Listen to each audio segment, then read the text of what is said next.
ठंडी हवा कमरे में बही और विलास के सामने एक थैली प्रकट हुई जो सोने के सिक्कों से भरी थी। ये तो चमत्कार हो गया। कलावती, देख, अब हमारी सारी तकलीफ खत्म हो जाएगी। विलास जी, आपके पास इतने पैसे कहाँ से आए? तुमने कोई गलत काम तो नहीं किया? सच बताना, नहीं तो मैं बच्चों को लेकर मायके चली जाऊंगी। नहीं कलावती, ये बस भगवान की कृपा है, तू फिक्र मत कर। विलास ने लाला का कर्ज चुका दिया, घर की मरम्मत करवाई और गांव में उसकी अमीरी की चर्चा होने लगी। लेकिन कलावती का मन बेचैन था। उसे लग रहा था कि विलास कोई भयानक राज छिपा रहा है और गांव का सबसे चालाक और लालची आदमी बीरबल अब विलास पर नजर रखने लगा था। जंगल का रहस्य जो मूर्ति के साथ शुरू हुआ था अब गांव में फैलने वाला था। विलास की अमीरी की खबर गांव में आग की तरह फैल गई। लोग फुसफुसाते थे कि विलास ने जंगल में कोई खजाना पाया है।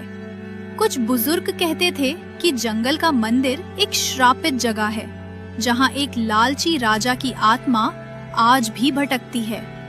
बीरबल, जो गांव का सबसे चालाक और लालची आदमी था, विलास के पीछे पड़ गया। एक दिन बीरबल ने विलास को बाजार में घेर लिया। अरे विलास, तू तो रातों रात राजा बन गया। पहले तो तेरे पास एक पैसे नहीं थे और अब सोने चांदी की बारिश। बताना, ये खजाना कहाँ से पाया? जंगल में कोई जादू टोना तो नहीं सीख लिया? क्या बोल रहा है बीरबल? बस मेहनत का फल है। तू तो जानता है मैं कितना मेहनती हूँ। मेहनत? वाह, मुझे बेवकूफ समझता है कि मैं तेरी मीठी चुकी बातों में आ जाऊंगा। बीरबल, तू अपनी राह देख, मेरे पीछे यूं मत पड़, नहीं तो तू बर्बाद हो जाएगा। बीरबल विलास से इतना कहकर जंगल की तरफ निकल पड़ा। जंगल में बीरबल ने मंदिर के खंडहर देखे। वहाँ की दीवारों पर प्राचीन लेख उदय थे जो समय के साथ धुंधले हो गए थे। बीरबल ने एक पुरानी किताब में पढ़ा था कि मंदिर में एक जादुई मूर्ति थी जो सच्चे दिल वालों को इनाम देती थी लेकिन लालचियों को सजा। हाँ, मुझे सारी बात समझ में आ गई। विलास ने वो मूर्ति यहाँ से उठा ले गया है। अगर विलास को खजाना मिल सकता है तो मुझे क्यों नहीं? मैं उस मूर्ति को ढूंढ कर निकालूंगा। सुन बीरबल, तेरी लालच तुझे ले डूबेगा। वापस चला जा, नहीं तो तेरे साथ अच्छा नहीं होगा। कौन है मेरे सामने? आ दिखाई दे। मैं डरने वालों में से नहीं हूँ। ये आवाज सुनकर बीरबल सीना चौड़ा करके खड़ा रहा, लेकिन अंदर से उसे भी डर लग रहा था। किसी तरह हिम्मत जुटाकर बोला, मैं आज उस प्राचीन मूर्ति के रहस्य का पता लगाकर ही रहूंगा और इस बात का भी पता लगाकर रहूंगा कि विलास के पास इतना धन दौलत कैसे आया। तभी मंदिर में से एक भयानक आवाज निकली। बीरबल ये आवाज सुनकर भागकर घर लौट आया, लेकिन उसकी आंखों में लालच की आग जल रही थी। बीरबल का लालच कब जंगल के रहस्य को उजागर करने वाला था, कोई कुछ नहीं कह सकता था। बीरबल के मन में क्या ख्याल चल रहा है, किसी को कुछ नहीं पता था।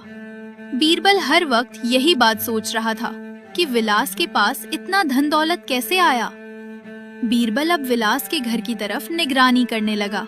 कलावती को भी गांव वालों की फुसफुसाहट सुनाई देने लगी और उसका शक गहरा होने लगा। क्या विलास का राज सुरक्षित रहेगा या जंगल का श्राप अब गांव में फैलेगा?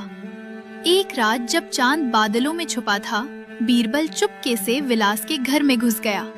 उसने मूर्ति को उस अंधेरे कोने में देख लिया जहां विलास ने उसे छुपाया था।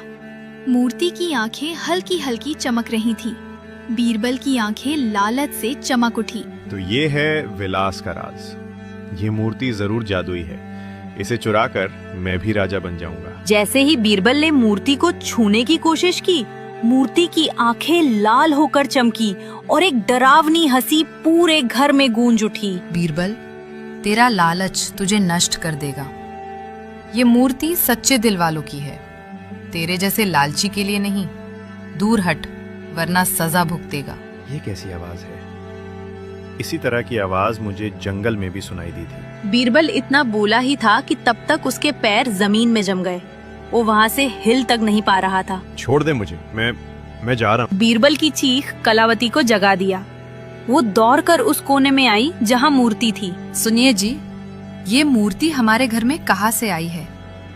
उस दिन जंगल में से तुमने इसी मूर्ति को लाया था और एक आवाज मुझे सुनाई दी। ये सब क्या हो रहा है? कलावती, मैंने तुझसे कुछ नहीं छिपाया। बस ये मूर्ति, ये हमारी गरीबी मिटाने का रास्ता थी। लेकिन अब मुझे डर लग रहा है। सुनिए जी, मैंने कहा था ना, ये कोई श्राप है। इसे वापस ले जाओ जहाँ से लाया था। बीरबल की जीभ ने गांव में आग लगा दी। अगली सुबह गांव में अफवाह फैल गई कि विलास के पास एक जादुई मूर्ति है जो सोने चांदी की बारिश करती है। लाला ध्यानचंद और बीरबल ने मिलकर एक खतरनाक योजना बनाई। जंगल का रहस्य अब गांव की गलियों में गूंज रहा था। गांव में पंचायत बुलाया गया। गांव के लोग पंचायत में इकट्ठा हुए। सरपंच जी, मैं आपसे बताना चाहता हूँ कि विलास जंगल में गया था और वहाँ से उसने वो श्रापित मूर्ति उठा लाया है, जिस वजह से हमारे गांव पर आए दिन परेशानी आ रही है। अगर वो श्रापित मूर्ति हमारे गांव में रहेगा तो एक दिन हमारा सारा गांव शमशान बन जाएगा। मैं आपसे सरपंच जी गुजारिश करना चाहता हूं कि आप उस मूर्ति को हमारे गांव से बाहर फेंकवा दीजिए, नहीं तो गांव का कोई भी आदमी ठीक नहीं रहेगा और उसके जिम्मेदार आप होंगे, या तो विलास होगा। क्यों विलास? बीरबल सही कह रहा है। तुम सच में जंगल से वो श्रापित मूर्ति लेकर आए हो? जी सरपंच जी, बीरबल बिल्कुल सत्य कह रहा है। मैं जंगल से देवी की वह मूर्ति लेकर आया हूँ बीरबल, जो आपसे बता रहा है कि वह मूर्ति श्रापित है। दरअसल वह मूर्ति श्रापित नहीं है सरपंच जी। मैं उस मूर्ति को अपने गांव में लाना नहीं चाहता था, लेकिन उस मूर्ति ने मुझे स्वयं कहा कि मुझे अपने घर पर ले चलो, मैं किसी को नुकसान नहीं पहुंचाऊंगी। इसलिए सरपंच जी, मैं वह मूर्ति अपने घर पर ले आया हूं। मैं आपसे वादा करता हूं कि वह मूर्ति गांव को कोई हानि नहीं पहुंचाएगी। ऐसे कैसे विलास? तुम उस मूर्ति पर विश्वास कर सकते हो? मान लो अगर वो मूर्ति किसी को हानि पहुंचा भी दे, तो क्या जिन लोगों को हानि पहुंचाएगी वो वापस लौट कर आएंगे? नहीं आएंगे ना।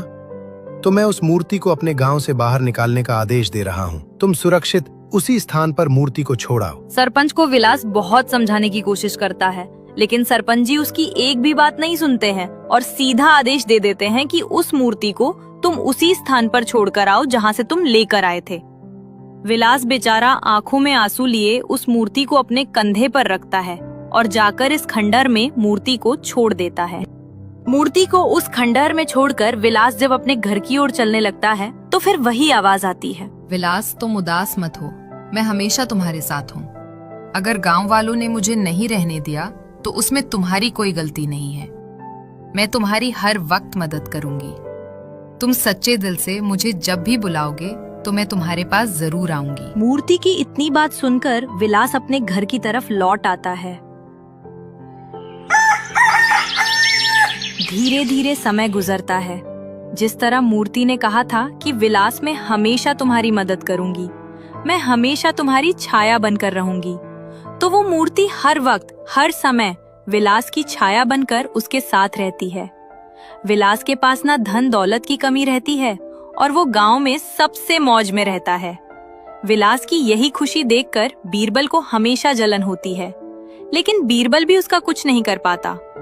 उम्मीद है दोस्तों आपको हमारा वीडियो पसंद आया होगा। अगर आपको हमारा वीडियो पसंद आए तो चैनल को सब्सक्राइब, वीडियो को लाइक करना मत भूलिए। मिलते हैं अगले वीडियो में।